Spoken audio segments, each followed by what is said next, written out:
Ini pong Regional Apiculture Center padagos po na pigtututukan ang pagpapadakol kan produksyon in stingless bees. O yan mga kabombo, and ining pamayuhan kan organisasyon pighirasan mga naging trayumpo kan nakalihis po na taon. So hinanyugon ta dyan mga kabombo ang pakikipag-ulay ta kay Johanna Cordial, ang Director kan Regional Apiculture Center digdi po sa CBS UAP. Ito pong puso, balit po ito ay Pili Union of Stingless Bee Owners po. Dahil sila po yung ginawang asosasyon po sa tulong po ni Sir Rodel Garbillas po ng Municipal Agricultural Office po. Isa po siya sa mga agricultural technician po na tumutulong para po makabuo ng mga programa para po sa ating mga farmers. Kaya po, yun, nung pumunta po siya dito, nag-invite po sa amin. Kaya mismo po yung presidente, si Sir Dante Borromeo, isa po sa napuntahan namin sa Tinangis. Dahil nga po, ang plano po din ni Sir Rodel na magkaroon po pa talaga ng mas malakas na samahan yung mga asosasyon po ng mga sa stingless bee. Po.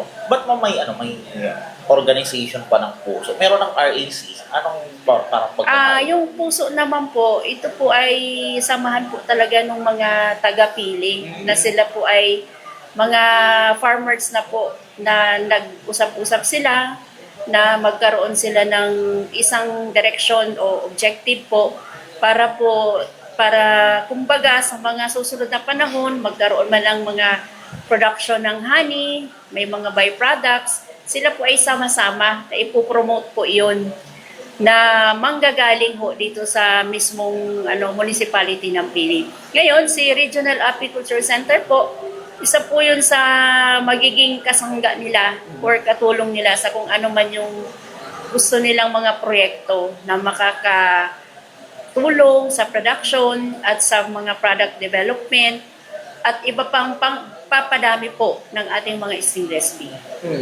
Okay po.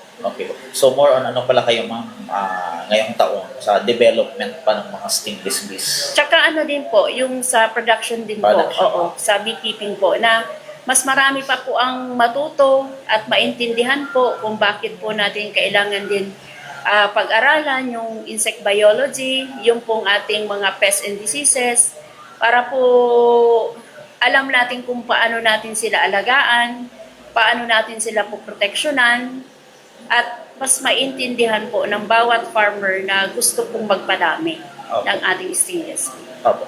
Okay.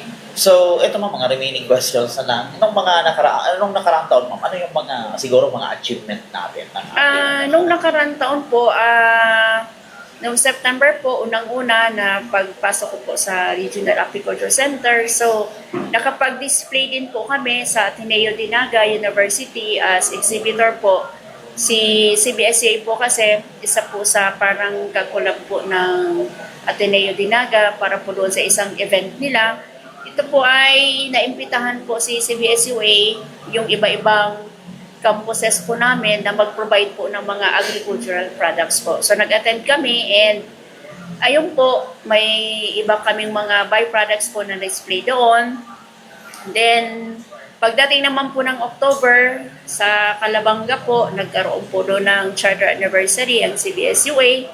Nag-display naman po kami doon at ang aming center po ay patuloy pa rin po kaming nag-i-innovate po ng mga products na available na po, pero yun nga po, tuloy-tuloy ang ating innovation and pinopromote pa rin po tuloy-tuloy ang ating mga pa-training po. Saka yung pong pagdating sa technical, katulad nga po nung dalawang farm, and last December 5 din po, pumunta kami ng Sorsogon for some technical assistance po doon sa isang farm kay Sir Leo Graho po sa Kasiguran, Sorsogon. And yun po, nagkaroon din po kami ng pa-training sa Cam Norte, yung pong mga cooperators po natin ng mga farmers doon in collaboration with the Philippine Coconut Authority and yung pong ating Municipal Agricultural Office po sa Basod naman po ito, sa Cam Norte din po. So, yun po.